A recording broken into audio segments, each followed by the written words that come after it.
Welcome to the Empire. It's the Eskimo Empire podcast. And here's Mike Riley, takes the drop, waits and throws, and he's going deep downfield to Darius Bowman. Oh my goodness, what a catch by Darius Bowman. You won't see many better than that. Franklin, Kazilstra, touchdown Eskimos. Pressure's coming. Oh, Levi Mitchell goes down. There's a big play for the defense. Somersaults for everybody.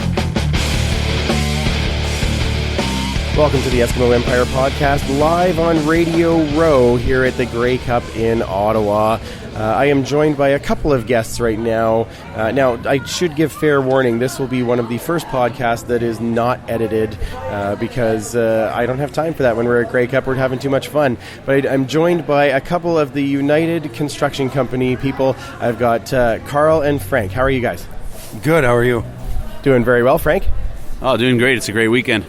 Awesome. Now, you guys are the title sponsors now of the Spirit of Edmonton Breakfast and the Spirit of Edmonton, right?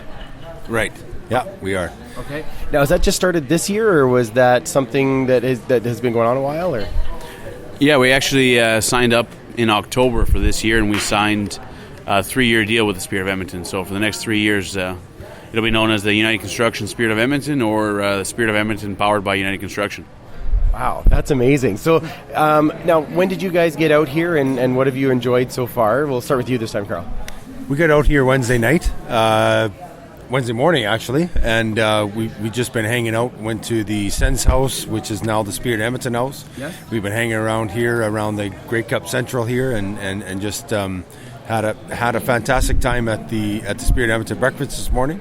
We've just been checking things out and just seeing what the nation's capital has to show us. Awesome. Frank?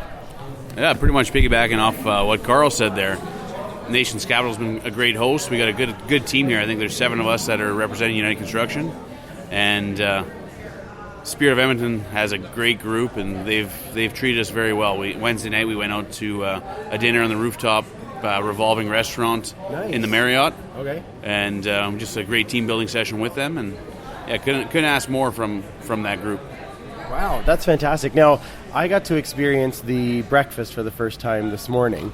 So if anybody is questioning what my voice sounds like or if I sound a little off, it was really, really good sluice juice. And that's thanks to you guys, which I very much appreciate. What are you kind of most looking forward to now as we're going back? It's going to be home next year in Edmonton. And you guys were telling me about the breakfast, and it's going to be even bigger than it was here. What are you guys looking forward to as far as that's going when you get back in the hometown? I think we're looking for the opportunity to help support the Spirit of Edmonton group, help get behind the back lines there, and just help them organize, help them set up, help them get the voice out there so that they can get more support, more public notice out there, and just have a great time. Oh, that's fantastic. That's fantastic. So, Frank, how many Grey Cups have you been to before? This is actually my first Grey Cup. I've been to a few Spirit of Edmonton events before, awesome. But actual Grey Cup games, this will be my first one. So yeah, super excited for it. Fantastic. Carl? This is my third. Okay. I went to the 2 previous in BC, and that was a fantastic time there. Here is fantastic. They got great layouts, great bars, great eateries everywhere. It's just a great town. And that's what Grey Cup is about, finding the best food and the best drink. That's right. Where do I get to meet all of my friends, get hammered, and have something to drink? And maybe eat, if we remember to eat. That's very important. Okay, tell me a little bit about United Construction, because with you guys being the title sponsor, I think people should know kind of what you guys do. So we're a family-owned commercial contractor in the mid-size world, I guess, in a sense.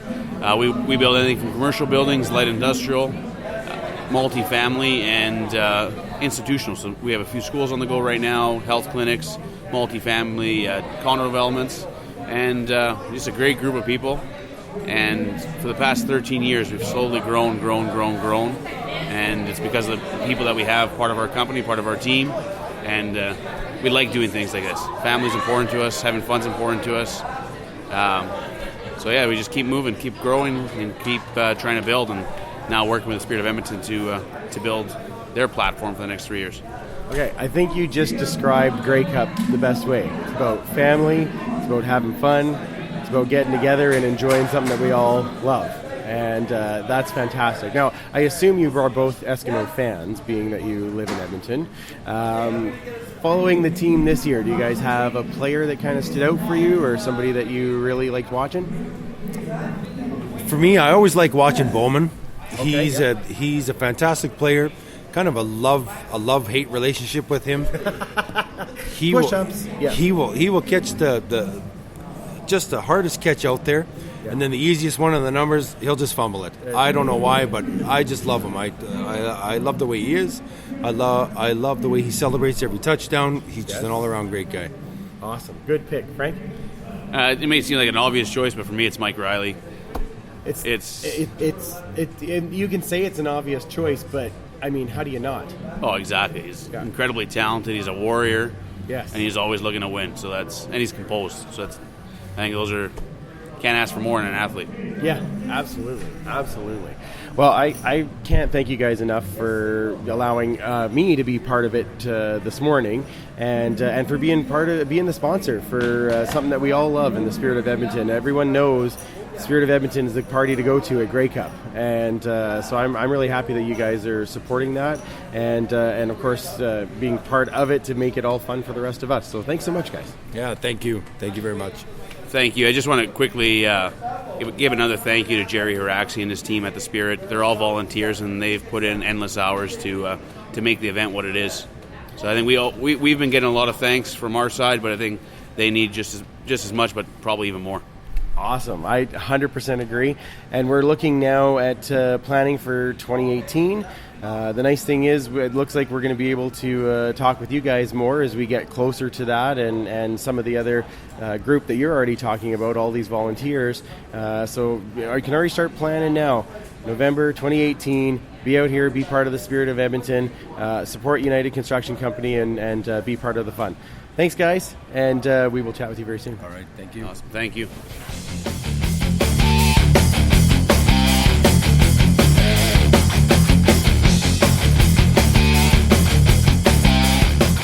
All right, interview number 2 of today, as I am sitting here with one of our CF Pod Network pals. It is from the Alouettes flight deck, Mr. Cliffy D. How you doing, Matty? I'm doing good. Excellent. How's your Grey Cup going? It's been very good. Probably one of the better ones for me, just on the chance that I've been able to see so many people and meet so many people. I don't know about you, but I mean, it's been kind of cool to meet all these podcasters face to face. Yeah, finally. It's one of the awesome things about it is like we all talk through Twitter and we all listen to each other's shows and everything like that, and that's great. But to finally be able to put, for a lot of us anyways, a name to a face is just excellent. And to be able to do this sort of thing live, and the fact that we're actually here on Podcast Row or Radio Row, whatever you want to call it, this is absolutely tremendous. Yeah, I think Podcast Row is better. I think that's the way we should say it. Yeah. I mean, I guess Well, we'll go with Radio Row. So tell me about your experience. You got in for the Grey Cup tweet up last night. Yep. What was the highlight of that for you? Again, it's just to see all the people that, again, the great thing about the tweet up is it really is the social media aspect of things, which I absolutely love. That's one of the things that makes the CFL so great, and being a fan of the league so great, is the fact that you can communicate with literally every CFL city, like fans in every city, and just to partake in that and just sharing the excitement in front of the football. And that's, to me, what makes this such an amazing adventure. As far as I'm concerned, the tweet up has to be an absolute must-do. If you're on Twitter and you're talking CFL, you have to come to the tweet up. There's just no two ways about it. Yeah, I can't disagree with you at all. I thought that very, very well put together party. But it's always cool. You get to obviously see some of the players. You get to see Max and Brody. That was probably a highlight for me, just getting a chance to finally kind of talk face-to-face with Brody as well, because I think she's kind of an inspiration for a lot of us that go out and do a lot of social stuff, and she supports us really well. So it's kind of nice to have that support right from the CFL. Let's talk a little bit about our teams. Obviously not the greatest season that you would probably want to talk about, but tell me from the Alouettes flight deck perspective, what does Montreal do from here? Where do they go from this point? Well, right now we're, as Alouettes fans, I mean, obviously this definitely was not the season we were promised. Not even not even a little bit. Just a touch off. Yeah. Mm-hmm. So now we're sort of back. We were told this isn't a rebuild, but it's a rebuild, and now we're going to have to start all over again. Kavis Reed has made it very clear, and I think based on his coaching record with the Alouettes, he's made it extremely clear that he does not want to be the head coach of this team. Thus, we're going to need to find a new head coach. And I've said it before and I'll say it again, I don't care who they hire as the head coach, you got to let them do their job. You got to let them put the right people in place, and you got to let everybody's got to be on the same page, essentially, because that was the big thing. Was we only find this out later on after the fact, is that Chapdelaine and Reed were not on the same page, and that's where things really started. Like, that's where the wheels came off the truck, so to speak. But that almost became obvious even in training camp, when you have one guy saying, well, this guy is cut because it's a football move, and one because it's a money move, and it started off. You guys held together very well, I got to tell you, like you and Tim, although it's tough to know where to kind of go when, like you said, when everybody's not on the same page. Exactly, and letting a lot of the more, I don't want to say famous, but I guess beloved players go. Like letting guys like Bear Woods and S.J. Green go, it hurts. And especially when you see that they've gone to the Argos, and the Argos are not going to be playing in the Grey Cup with those guys, in addition to a few other former Alouettes, up to and including Mark Trestman and Jim Pop. The fact that all of these former Alouettes are going to be in the Grey Cup for the Argonauts is a real slap in the face for Alouettes fans. So you're cheering Argos then? Oh, we'll see. I just want a good game. That's going to be my official stance no matter what, and we'll just leave it at that. Okay. I'm going to try all time to get you on to the Ricky Ray train here. That's what we need to do. I will say, I met Ricky Ray last year, and he's an absolute gentleman. He's amazing. Pure class. I can't say enough good things about Ricky as a human being. When he shreds my football team, I'm not such a big fan of his, but off the field, class act all the way, and I got nothing good to say about him. So there would be a little part of me that wouldn't be too upset to see him sort of win this football game against the Stampeders and kind of ride off into the sunset a champion. If anyone deserves to go out on those terms, it's definitely a Ricky Ray. Well, and that's exactly where I'm coming from, where I remember Ricky Ray when he had hair. Like, I've followed him for that many years. So It's pretty hard for me to not get behind the one and only Richard Ray for him to pull this off. So, I mean, that's an exciting part for me. And what makes it easier to sort of cheer from is he didn't grow the creeper stash for November. That was some scary stuff, man. I couldn't even with that. So well, and on top of that, ABC. But we don't need to get into that. I mean, that's really where it goes. Okay, so you have that season. What happens with the Owls now? I mean, obviously, yes, we have to bring in a head coach. And I think head coach is going to be the first step before we worry about who's going to be signed player-wise, because who's going to be in the coaching position. Mm-hmm. At this moment, because, I mean, obviously you're my Alouettes info guy. So where do you see the Alouettes kind of leaning? Where do you think that they want that head coaching position to be, especially when we already know Paul LaPolice gets pulled off the table early by Winnipeg? Yeah. And that would have been a fantastic hire if Montreal could have pulled that off, and I would have been on board with a Paul LaPolice head coach. He's someone that I've been stressing Montreal should really be considering for several years now, and the fact that Winnipeg is doing all they can to retain his services, I can't say that I blame them. Yeah. As far as where we go from here, it's so hard because, I mean, you listen to the interviews with Kavis Reed, and he talks about things like the coaching search being done, with being artistic and scientific, and it just kind of makes you shake your head a little bit. You forgot the best part. You have to go into the Matrix. Oh yes, the Matrix. So I believe the blue pill is what you might be looking for. I'm not sure.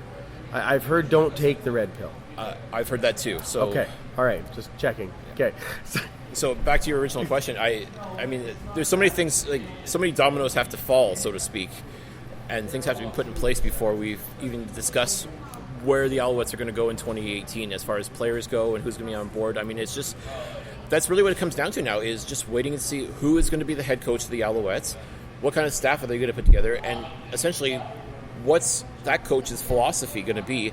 And are the players that are currently on this team, are they going to be a fit for this organization going forward? Or are we just going to have to start letting people go and bringing in others that will better fit that new coach's vision? So it's kind of the exciting part of it, trying to see where they're going to go with it, or do we even have faith that this is going to be the right move? I mean, there's so many questions right now. That's the kind of scary thing about it when you think about being an Alouettes fan is you want to believe in this team, you want to believe in the staff that's in place, but we haven't really been getting a whole lot of hope lately. So, I mean, it's kind of hard. Like, I guess all we can do is just hope for the best, really. It sounds kind of cliche to say, but, I mean, like, at this point, really, what can we do? Yes, I guess that's true. Now, do you see Darien coming back next year, or do you see a change in the quarterback position at the Alouettes? There's a big part of me that wants to say that this year was just a blip on the radar for Darien Durant, because we know what kind of quarterback he can be. But for him to have fallen off so badly in 2017, it's just...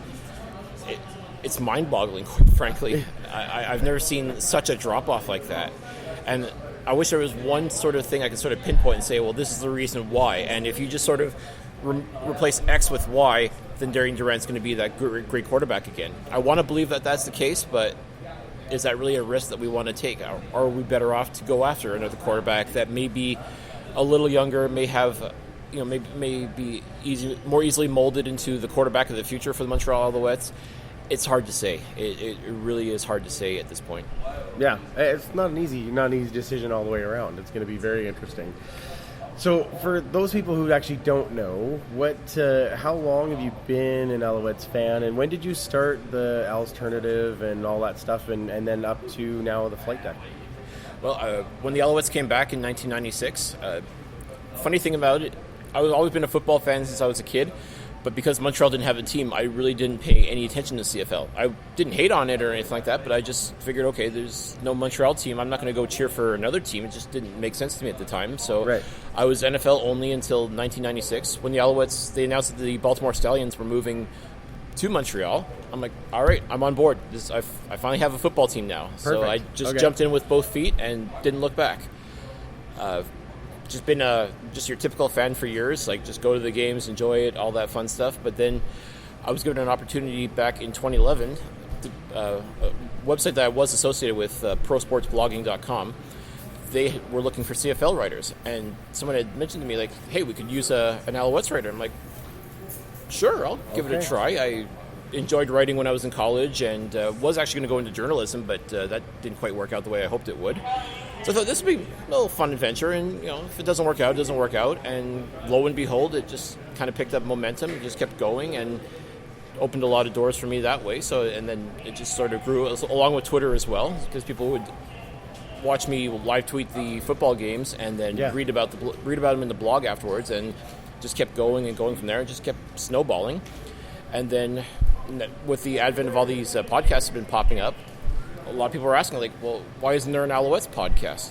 And then once I realized that nobody else was going to step up, I'm like, well, I'll do it. And I was very blessed to be able to find Tim Capper, my co-host. Yeah. He, too, has been doing podcasting for quite a few years through the Arena Football League, so he knew podcasting. He had that down. Oh, and good. I said to him, like, what do you think about doing an Alouettes podcast in addition to your Arena podcast? He's like, I'm on board. I'm willing. So good. Awesome. With that same mindset, it's like, let's try it out. If it doesn't work, it doesn't work. But hey, let's at least now we can say that yes, there is an actual Alouettes podcast. And sure enough, just start picking momentum. Things are going, and now people are starting to recognize it. People are starting to see it. And now the fact that we were nominated for a CFL Twitter award, that was awesome. That's amazing. It's just giving us hope. Like, we just realize that, okay, we're just now scratching the surface on something here. Like, this can only get bigger and better. So Tim and I, we've decided that we're going to do everything we can to make the Alouettes Flight Deck the podcast to listen to, in addition to with you guys, of course, and the Canadian Football Podcast Network. But for Alouettes, that's where you go. Yeah. And we've had some great conversations with the team itself, and they're wanting to help us out as well. So that is absolutely fantastic, and we're definitely looking forward to working with them to get more players on, do more interviews, and just find things that are more interesting for Alouettes fans to listen to, because it's kind of hard, because with the market being predominantly French, you'd think there wouldn't be a huge interest in it, but it's interesting enough. The rest of Canada is what's really they really want Alouettes news, and there's really not a whole lot in English out there. In French, yeah, there's a fair bit there, but in English, there really hadn't been a whole lot of Alouettes related news, whether it be like, you know, blogs, podcasts, what have you. So we're trying to fill a need for that, and I think Tim and I realize that this is something that, if done right, can be really excellent. So that's our goal now, is to improve the flight deck and make it the show to listen to. Awesome. I love it. Now, I got to ask you, just kind of a little bit on a personal note, but how do you feel that every time the Eskimos score a touchdown, they play your theme song? Oh, that makes it makes me giddy. Like, it makes me laugh, like, every time they score and the song comes on. I'm like, seriously, you have one in your own backyard. You could use our theme song. What are you doing? Right? I figure, if nothing else, the Edmonton Eskimos should be showing you guys the love and use your music. But no, you take the Alouettes flight deck theme. And every time, and I do watch all the football games, and every time I hear the Eskimos score a touchdown, I can hear my podcast theme. I'm like, what the heck? This is... I saw you tweet that out, actually. Stop playing our theme song. That was hilarious. That was very good. And what else is funny, too, last year when I went to Investors Group Field to watch the Alouettes and the Blue Bombers play, they actually do have a section off in the corner, and they call it the flight deck. Oh, that's funny. I'm like, oh my gosh, like the flight deck, like it really... You guys are really, really expanded without even trying. Without even knowing that there's so much influence going on. Like I said to Tim, like we're a bigger deal than we realized. All right. Well, now, are you planning to come to Grey Cup in Edmonton? Yes, I will definitely do everything I can to be. Everything that I've been doing for the past couple of years, I want to keep on going with it. So if we're doing another radio, if we're going to be on Radio Row again with the Canadian Football Podcast Network, I want to be there for it. Anything to do with the Alouettes, I want to be there for it, to represent the team and represent all of us fans, really. Yeah, that's fantastic. And, I mean, there's no better place to go than to the Grey Cup. It's the most Canadian thing you're ever going to do. So, all right, this has been Cliffy D from the Podcast Row. Thank you again for joining us. Make sure that you are following us on all of our social channels. Cliffy, where does everybody find you? Well, if you want to follow the Alouettes Flight Deck, it's at Alouettes FL Deck on Twitter. If you want to follow me personally, you can follow me at Cliffy D. And if you also want to follow my co-host Tim, he's at Repact, REPPACT. Where does that come from? It's his name backwards. Okay. T. Capper. Nice. All right. Well, see, answers. Straightforward answers, but that's very good. You ask the hard-hitting questions, and it's what I do. And we appreciate that. Absolutely. All right, of course, follow us on Twitter at AskEmpirePod. Follow Superfan Mike at 56 Parkies and at EskHistory. Follow Duchess Lombardi, Miss Kayla as well. Thank you again for joining us on Radio Row. This Grey Cup has been amazing. If you haven't booked already, make your plan for next year, and we will absolutely talk to you in a couple weeks.